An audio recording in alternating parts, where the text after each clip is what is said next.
Olá pessoal, o tema de hoje é PCDs, pessoas com deficiência. Eu estou trazendo para a gente conversar aqui a Marta Gil. Ela é uma das maiores especialistas desse tema aqui no país e a gente vai conversar sobre a Covid-19, os impactos da doença sobre esse segmento de PCDs, perspectivas para o futuro e muito mais. Segura aí que eu já volto com a Marta.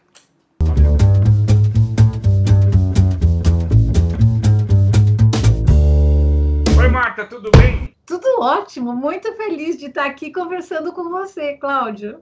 Não, deixa eu apresentar você rapidamente, depois você fala mais do que eu, mas a Marta é socióloga, é fundadora do Instituto Amancai, e a Marta foi uma das primeiras pessoas, se não a primeira, a começar a falar sobre legislação para PCDs no Brasil. Esse trabalho todo de lei de cotas que a gente vê hoje aqui, tem o dedinho da Marta também. Então, eu queria, Marta, que você contasse um pouquinho do teu trabalho hoje, o que é o Instituto Amancai, o que vocês promovem.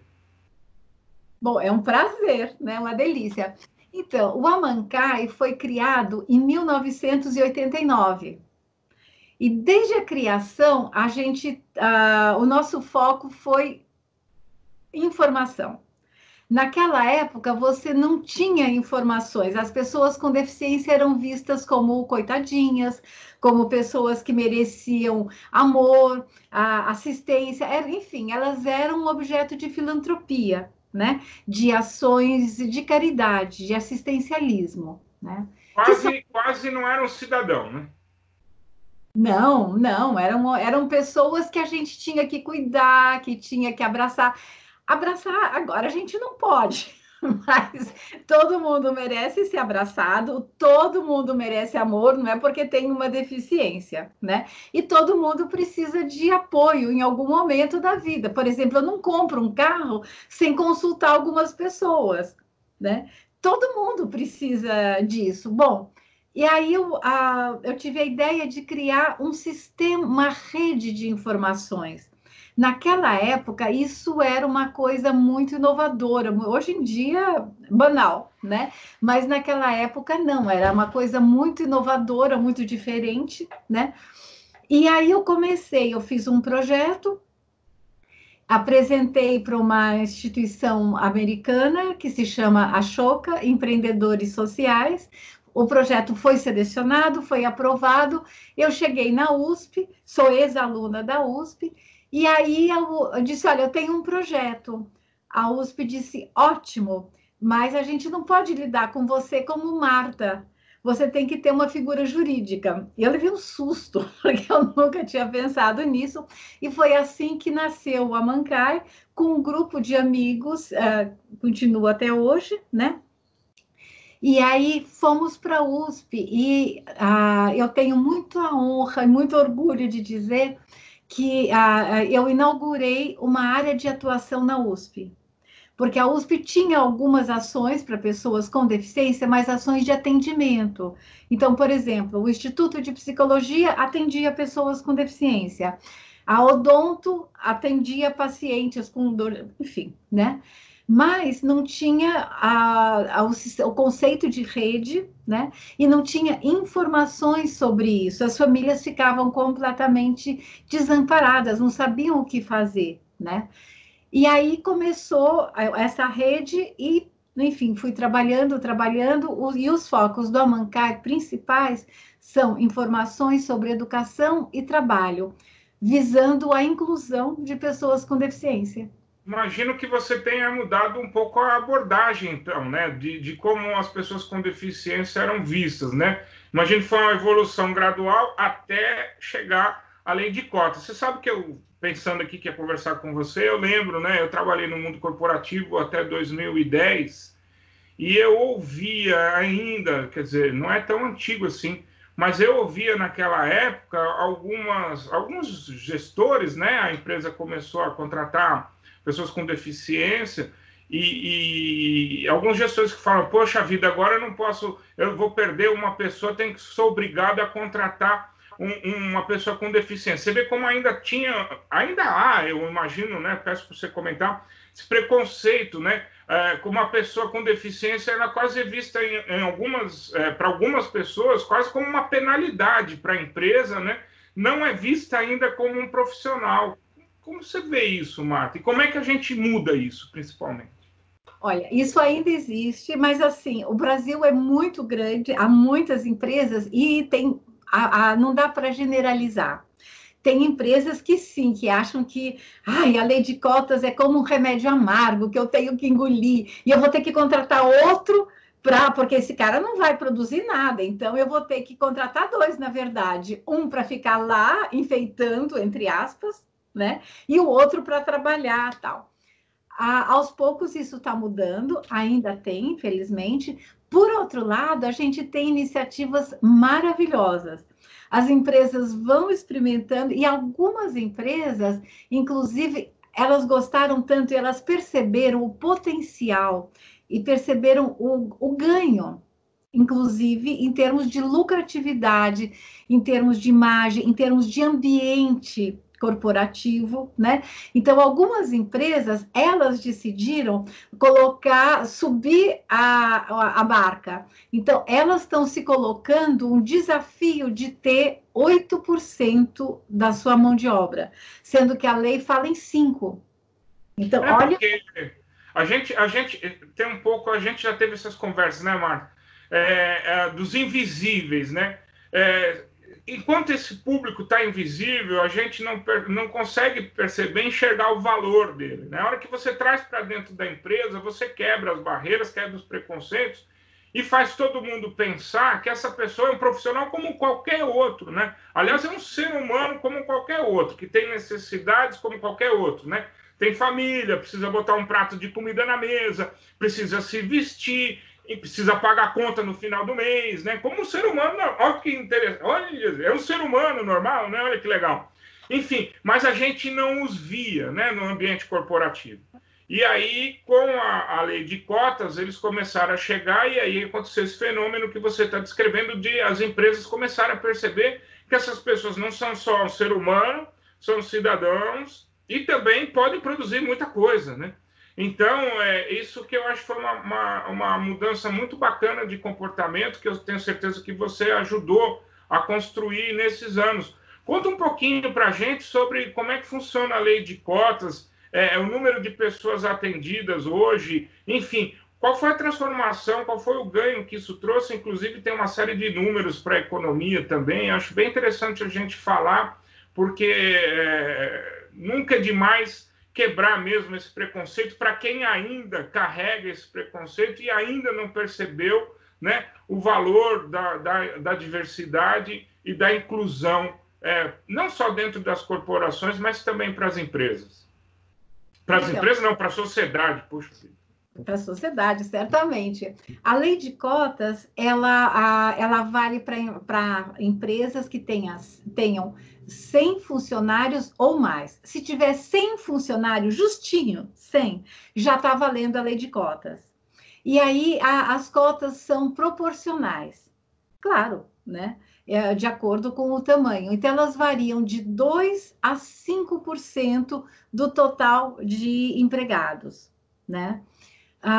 E aí, 5% é o máximo. Por isso é que eu fiz questão de ressaltar, né, que algumas empresas gostaram tanto e perceberam os benefícios internos e externos, né, e aí ampliaram, levantaram a marca. A gente sabe, nós temos um cadastro chamado RAIS, Relação Anual de Informações Sociais, que é do Ministério, do Ministério da Economia, né? Porque o Ministério do Trabalho acabou e é parte da secretaria, né? Dentro da economia, né? E por aí a gente vê que empresas com 99 empregados e abaixo também empregam pessoas com deficiência. E elas não estão obrigadas, elas não fazem parte da cota, né? Então, isso é muito legal. As últimas informações, as mais recentes que a gente tem, no mercado formal de trabalho, quer dizer, carteira assinada, benefícios, né? A gente tem praticamente 500 mil pessoas com deficiência no Brasil todo, com todos os tipos de deficiência, trabalhando. Empregadas de um universo total de quantas pessoas? Então, esse é um caso de copo meio cheio, meio vazio, né? O universo total, pelo censo de 2010, porque esse é o último censo que a gente tem, esse ano não teremos, né? Não precisa dizer por quê. Nós temos aproximadamente 24% da população total brasileira com algum tipo de deficiência.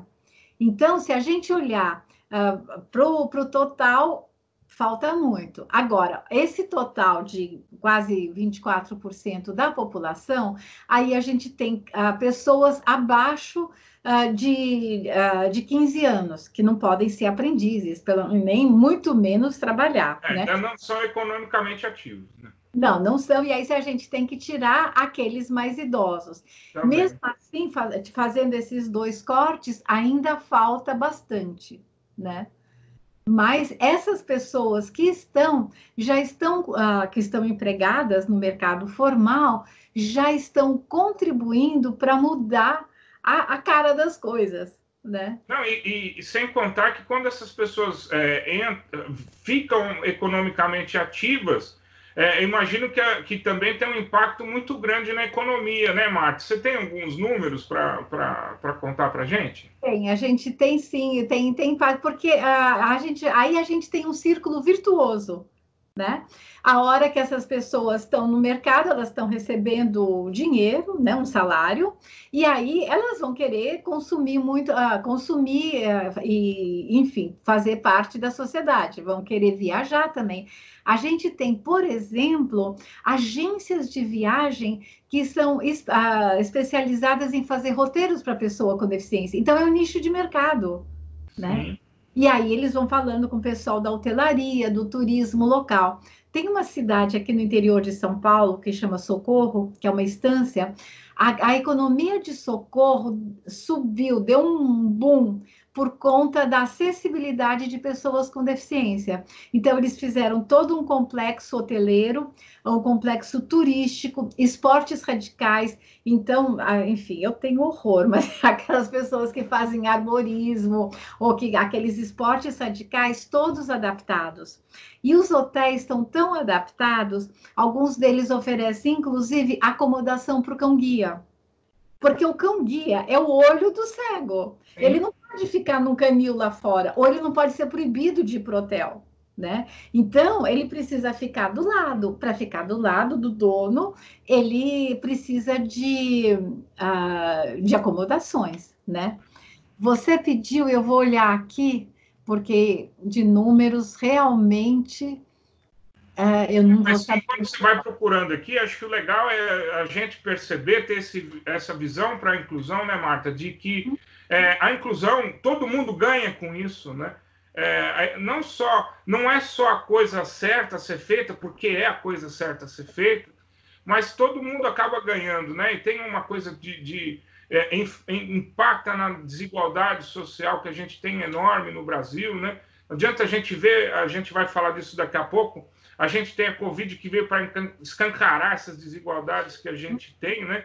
E acho que é um bom momento para parar para pensar que não adianta tá bom para mim, mas para quem está do meu lado não está legal, né? Tem que pensar um pouco mais, não só com um olhar impacto, mas um pouco mais como equipe, né? Vamos todo mundo junto, é legal quando está bom para todo mundo, né? Sim. Então, e tem os impactos da economia que são a parte visível, se você não convence pela parte do correto, que a gente consiga convencer pelos números, né? Eu costumo brincar, Cláudia, assim, porque a gente tem a questão do direito, né? Esse é um direito, desde 1948, com a Declaração dos Direitos Humanos, né? Quando o mundo estava se recuperando de duas guerras mundiais enormes, tal, foram estabelecidos os direitos humanos. Então, o direito ao trabalho é um direito humano. E como você disse, as pessoas com deficiência São gente, são seres humanos. Eles não são, não vieram de Marte, não vieram de Júpiter, eles são terráqueos como todos nós. Então, aqui tem alguns dados que um pessoal, uma equipe que se formou, que chama a coletivação. Então, o que a gente ganha com a lei de cotas? Não é só a pessoa com deficiência. Então, um dado aqui, por exemplo, se essas pessoas, que são quase 500 mil, se elas consumirem, no mínimo, uma cesta básica por mês, né, minimíssimo. Que é o básico, né? É o básico do básico, uma cesta para uma família por mês, né? A gente tem um impacto na economia de 218 milhões de reais. Não é trivial, né? É um fortalecimento da economia como um todo, porque o dinheiro chega e ninguém vai estar sabendo assim, esse dinheiro veio de uma pessoa com deficiência. Não, tem dinheiro sendo injetado na economia, né? A previdência, que a gente tem discutido tanto, o rombo da previdência, tal, o trabalhador com deficiência contribui para a previdência, ele não é isento, né? Então, o impacto dele em 2018, o impacto do trabalho dele foi de 1,4 bilhão de reais. Então, imagina a falta que faria esse 1,4 bilhão se eles não trabalhassem, né? Pensando no segmento de automóveis, porque tem os automóveis adaptados para pessoas com deficiência, que tem isenção de alguns impostos, não de todos, né? Em 2019, foram vendidos 375 mil carros com isenção para pessoas com deficiência. Esse impacto na economia é de pelo menos 14 bi. Me parece também significativo, né? Então, esses são alguns exemplos, né? Pois é, e a reflexão, de novo, né, de que são todos seres humanos. Eu estava numa reunião até que você organizou e uma pessoa lá levantou um ponto, uma moça levantou um ponto lá sobre aparelhos de mamografia adaptados, né? As mulheres com deficiência, cadeirantes, precisam fazer exame como qualquer outra mulher, né? E ela dizia que no SUS, São Paulo, a cidade inteira tinha um mamógrafo adaptado, né? Você vê como a gente... É a história dos invisíveis. Não passava, nunca, né? Eu não sou da área médica, mas enfim, imagino que na área médica as pessoas talvez pudessem chegar a essa conclusão mais rápido do que eu, mas nunca passou pela minha cabeça que você precisa de aparelhos adaptados na medicina, né? Você sabe que aí eu tenho um primo que tem uma clínica oh meu Deus do céu, ginecológica, e aí passei a mão no telefone e falei, cara, você tem um mamógrafo adaptado aí? Não. Falei, então, você está deixando de atender uma parte da população, cara. Então, quer dizer, é por isso que é importante a gente falar dessas coisas, né, Marta? A gente tá o tempo todo, porque tem coisas que são básicas para algumas pessoas, mas para outras, de fato, a gente não consegue mudar o que a gente não enxerga, né? E, de fato, é invisível, né? Então, por isso a importância da gente estar falando o tempo todo e de crescer, aumentar o número de oportunidades, porque quando você aumenta o número de oportunidades, essas pessoas deixam de ser invisíveis, elas aparecem na nossa frente o tempo todo e a gente consegue de verdade perceber as necessidades e os valores que essas pessoas acabam agregando para a sociedade como um todo. Eu queria aproveitar a nossa conversa aqui para te perguntar uma coisa com relação à Covid-19. A gente está vivendo esse período de pandemia, já vamos para quase 3 meses aqui do início, e eu queria que você falasse um pouco se imagino que deve haver alguns impactos com relação a essa população também de PCDs, né? Me conta um pouquinho como é que está as ações que estão sendo tomadas, o que pega mais, enfim. Não, assim, estão acontecendo algumas ações, justamente porque, se todos nós somos vulneráveis, essa população é mais ainda. Eu costumo dizer que é como se a gente tivesse uma lente de aumento, né, em cima dessa população com deficiência. Então, se eu digo, nossa, o sistema de transporte não está bom para as pessoas com deficiência está pior. A educação não está boa para elas, Tá pior, justamente porque falta essa palavrinha mágica que é acessibilidade. No caso das pessoas com deficiência, há uma série de situações características. Então, por exemplo, a gente tem que lavar a mão, tirar o sapato, trocar roupa, tal. Pensa num cadeirante, ele tem também as rodas da cadeira de roda. Porque muitos não têm uma cadeira motorizada por diversas razões, geralmente razões econômicas, a cadeira motorizada é mais cara, né? Aqui aproveitar para dizer, não é cadeira elétrica. Cadeira elétrica é aquela coisa que tinha nos Estados Unidos, que era de tinha não, ainda tem, ainda. Eu acho que ainda tem um outro estado que usa ainda. Anyway, não é uma cadeira elétrica, não é uma cadeira elétrica, é uma cadeira motorizada, né?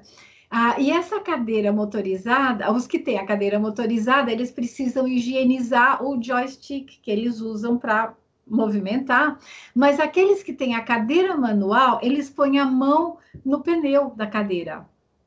Então, além de você se higienizar, você precisa higienizar também os pneus, porque os pneus tiveram contato com o chão, claro, né?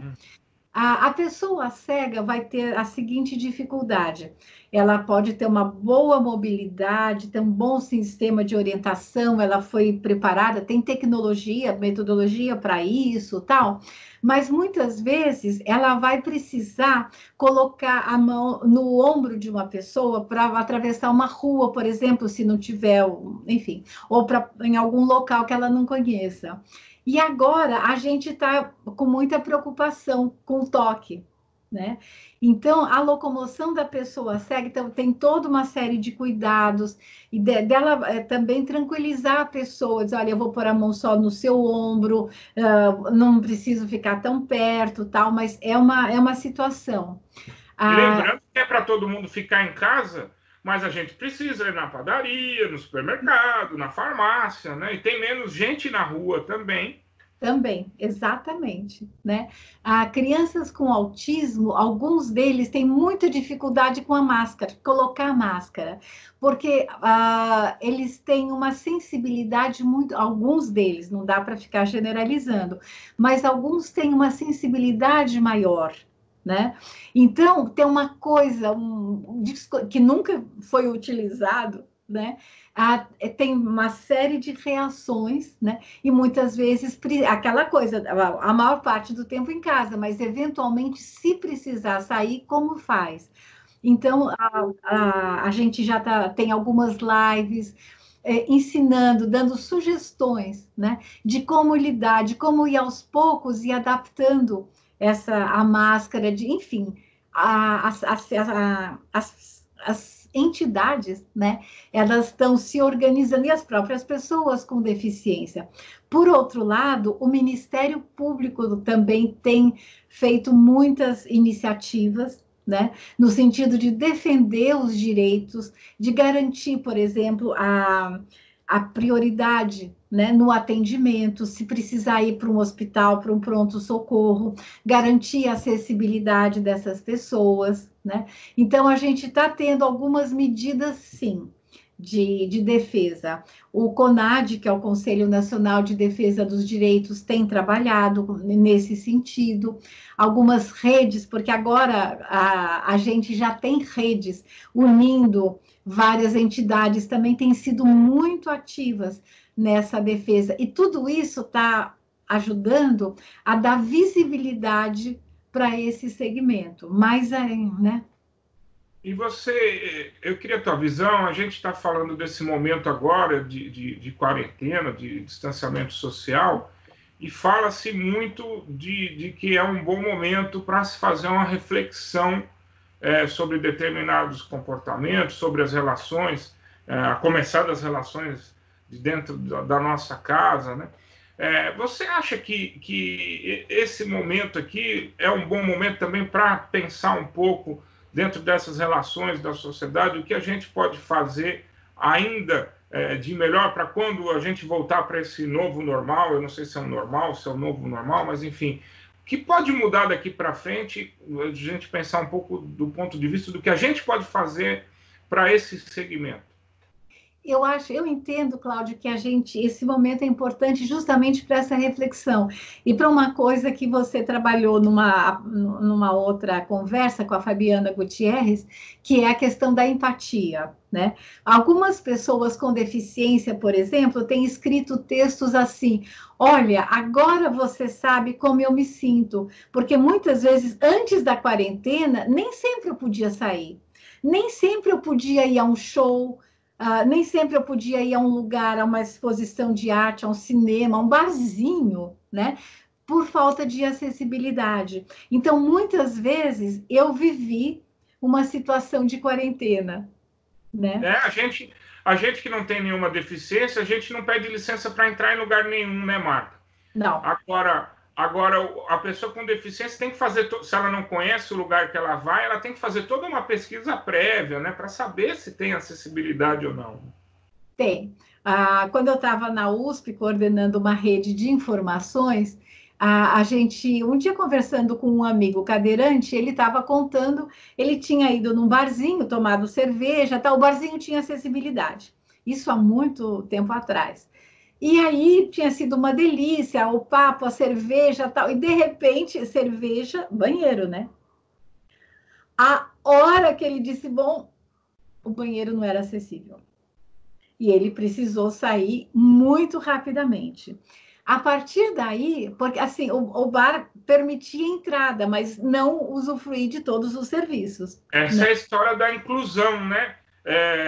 Não adianta só a pessoa poder estar dentro do bar se ela não pode usar o banheiro, né, Marta? Não, é que nem gravidez, não tem meio.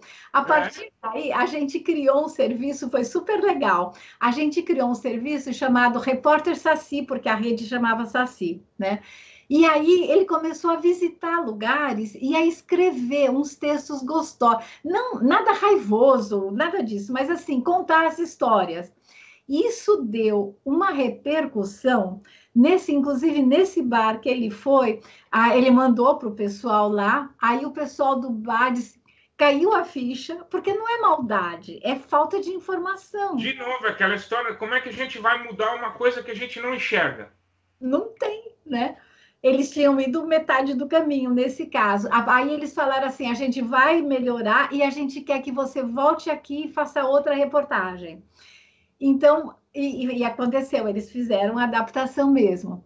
Eu tinha um amigo, porque infelizmente ele faleceu, que era cadeirante, ele dizia o seguinte: o fato de eu sair na rua quieto, eu estou andando pela calçada do meu bairro, já é um discurso. Porque as pessoas percebem, opa, existe. Né? Aí você começa... a importância da gente circular nas empresas e perceber as pessoas lá, felizes, produzindo, né? Sendo um ser humano como qualquer outro, como você bem falou, é um direito básico de qualquer ser humano, direito ao trabalho, direito a poder, né, oportunidades iguais, né, Marta?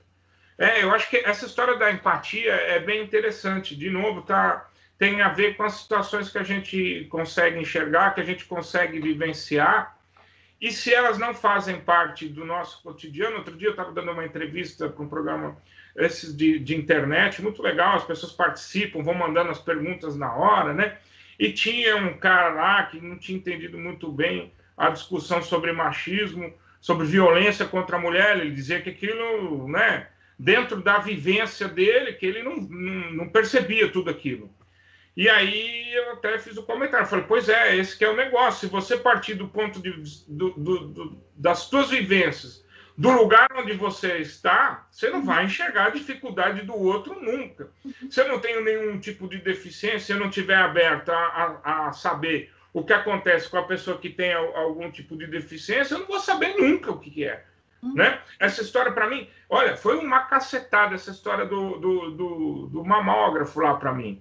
Adaptado, que, poxa vida, parece que são coisas tão básicas. Você vê, é uma coisa do cotidiano de qualquer mulher, né, que se cuida, que tem que fazer o exame anualmente, né? Essa moça contava lá que a mãe não tinha também outra coisa, não tem cadeira ginecológica adaptada, né? Que a mãe dela nunca tinha ido a um ginecologista porque não tinha as cadeiras adaptadas. Olha que coisa, né? Então, eu acho que esse período, de fato, é um convite enorme para a gente fazer uma série de reflexões, não só de comportamentos, mas para a gente começar a enxergar, eu acho que a gente pode até chamar esse vídeo aqui um pouco de os invisíveis, né, Marta? A gente começar a enxergar coisas que a gente não via antes, e como você falou, não é por maldade, mas é porque simplesmente elas não estão na nossa frente, né? E é obrigação da gente fazer com que essas coisas comecem a aparecer na nossa frente, como a gente comece mais a discutir de verdade a desigualdade social que está tão escancarada nesse momento, os sistemas, a gente discutir o papel do Estado, né, para amparar a todo mundo. O Estado não está lá para amparar meia dúzia de pessoas, não está lá só para amparar a economia, não está lá, né? Então, é saúde também, enfim, é escola, que é outro setor que você entende um monte, enfim, acho que fica mesmo esse convite para a gente refletir. E aproveitando essas reflexões, eu vou aproveitar aqui da sua experiência, que você viveu um pouquinho mais de tempo do que eu, não foi muito mais mesmo, que eu também já estou ficando velho, mas falar um pouco dessa questão geracional também relacionada à Covid, né, Marta? Esse tratamento que a gente viu, principalmente no começo da doença, porque depois a gente descobriu que a doença era democrática, né? Não pegava só idoso. Mas como a gente estava ali, tudo bem, só morre velho, tá tudo certo, né? Queria que você comentasse um pouco isso, que eu acho que foi um bom exemplo para a gente também refletir que o idoso também é ser humano. Se não está produzindo, só está recebendo dinheiro do Estado hoje, é porque já produziu um dia, já ajudou a sustentar essa economia um dia, e também tem direito até o último dia de vida de viver uma vida digna como qualquer um, e que essa vida não seja abreviada simplesmente pelo fato dessa pessoa ser um pouco mais velha, né, Marta? Não, certamente. Aquilo ficou uma coisa cruel, parecia até uma questão de eugenia, né? Dos mais saudáveis, dos mais bonitos, dos mais fortes, dos mais jovens, né? Isso remeteu muito rapidamente à Alemanha nazista, né? Essa coisa do perfeito, do bonito, só esses merecem viver, né? E aí rapidamente se percebeu que não, né? E eu acho que tem um outro fator também, né, Cláudio? Cada vez mais, graças a Deus, nós estamos vivendo mais tempo. Então, está na hora também da gente mudar esse olhar de desprezo para o idoso.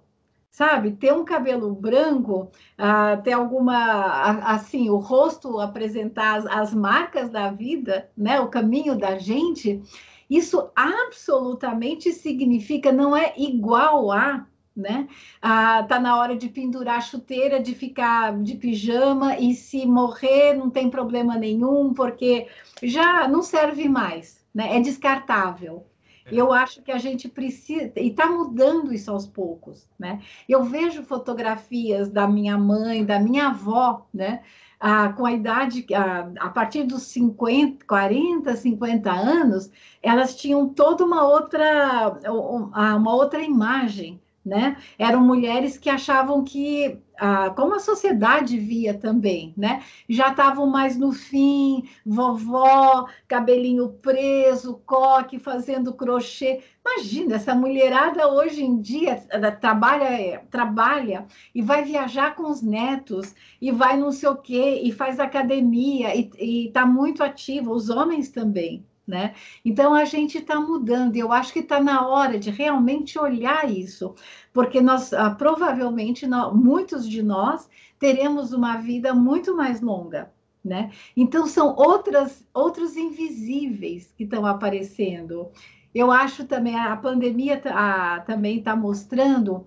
Algumas vezes parece que a gente tem uma visão assim de Maria Antonieta, né? Se não tem pão, por que não come brioche? Então, assim, lava a mão, distância social. Se você mora numa favela, álcool gel custa caro. Nem sempre você tem água. Ficar lavando mão toda hora, às vezes, enfim. Então, agora os governos começam a perceber que tem que tomar outras providências, né? E sair desse estilo Maria Antonieta, né? Então, são muitos invisíveis. E que a gente também tome essa consciência, né, Marco? Porque o governo, às vezes, quando a gente fala em governo, é essa entidade, né? Às vezes, né? impalpável, né, e que demora, muitas vezes, demora muito para fazer alguma ação, né? Mas acho que a gente, como cidadão, como indivíduo, a gente também pode provocar essa transformação, a começar de cobrar os governos mesmo, da gente... Hoje tem rede social para o mal, né, mas também tem rede social para o bem, né? E quero crer que tem muita gente que sabe usar para o bem, né, em vez de ficar pensando em fazer fake news por aí. Mas, enfim, eu acho que está na hora da gente transformar um pouco... A gente ouve muito, a doença vai mudar a humanidade. Eu acho que não muda nada, porque a humanidade é feita por indivíduos, né, Marta? Então, se a gente quer mudar a humanidade, a gente precisa pensar os nossos comportamentos como indivíduos, lembrar que o nosso comportamento como indivíduo pode impactar quem está do nosso lado, e se a gente faz esse movimento para quem está do nosso lado, aí sim a gente consegue impactar, né, todo o entorno à nossa volta, quem sabe um dia mudar toda a sociedade, mudar a humanidade. Mas se a gente conseguir mudar os nossos comportamentos individuais, já fica legal, né, Marta? E lembrar dos nossos papéis, que eu acho que isso também é interessante, né? De lembrar dos nossos papéis como cuidadores também, né? A gente, acho que essa história de idoso, né? Para voltar um pouquinho na história do idoso, para lembrar que muita gente aí abandona quem cuidou da gente até uma determinada idade, né? E essas pessoas estão precisando de ajuda agora, né? Não é todo mundo que tem a mobilidade 100%, como você falou, a mobilidade também está limitada, e essas pessoas também têm que ser poupadas, não dá para ficar falando para o velhinho sair para supermercado todo dia, né? Então, eu acho que se cada um que está perto dos pais aí e lembrar que esse é o momento que a gente tem a obrigação, sim, de cuidar dos nossos mais idosos também, né? De um vizinho, de alguém que tem um vizinho mais idoso, que tenha mais limitação. Se a gente começa por aí, eu não tenho dúvida que a gente começa a exercer, de fato, uma cidadania mais empática, né? E quem sabe seja um bom movimento para a gente começar a mudar tudo isso que a gente já falou aí nessa conversa deliciosa, aí, mais de meia hora de conversa. Enfim, Marco, eu deixo você à vontade. Se quiser falar mais alguma coisa aqui que você acha que faltou falar, fica à vontade. Obrigadíssimo. Só falar, eu concordo plenamente, Cláudia. Eu acho que a gente está numa hora de expandir a nossa bolha. Se a gente vai ao supermercado, se vem um entregador na nossa casa, por exemplo, a gente está começando a perceber que nós estamos ligados, que eu dependo deles. Para eu não sair, ele precisa sair, né? E da onde ele mora. Então, eu acho que está no momento da gente ampliar esse olhar e ter a tal da empatia, exercitar, né? Não é falar, enfim, mas é exercitar, né? E eu acredito muito no poder da comunicação, da informação. Então, eu agradeço, assim, uma conversa super gostosa que eu estava esperando muito. Eu agradeço muito, muito, muito essa oportunidade. Eu que estava esperando muito. Enfim, a gente vai colocar os teus contatos no final do vídeo aqui para quem quiser também te conhecer melhor, conhecer o trabalho da Amancai, né? E vamos nos cuidando aí. A gente está chegando quase 3 meses de isolamento social, mas vamos seguindo firme e forte aqui. Infelizmente, as notícias ainda não são boas, né, Marco? Mas acho que a gente, fazendo a nossa parte, quem sabe a gente consiga sair mesmo mais forte de tudo isso. Exatamente. Obrigado demais pela tua disponibilidade, pela conversa. E vamos junto aí. Logo, logo a gente faz um papo novo, quem sabe pessoalmente. Uma delícia. Muito obrigada. Legal. Obrigado.